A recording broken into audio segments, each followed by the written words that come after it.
E allora, adesso vorrei invitare il poeta Euranio Maspisa, che prima dell'intervento del professore Gerbino, come da programma, ci reciterà una sua poesia in lingua siciliana, naturalmente dedicata alla lingua siciliana. Grazie Euranio.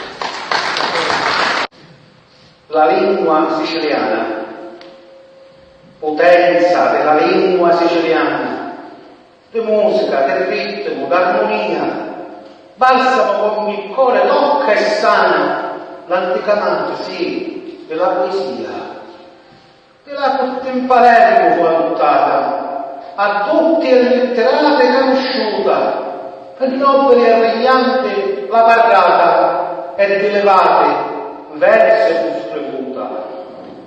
E ora, lingua mia se tanto offesa, c'è una via perfino unta, scordata, abbandonata e penedisa, per questa la corona e la congiunta.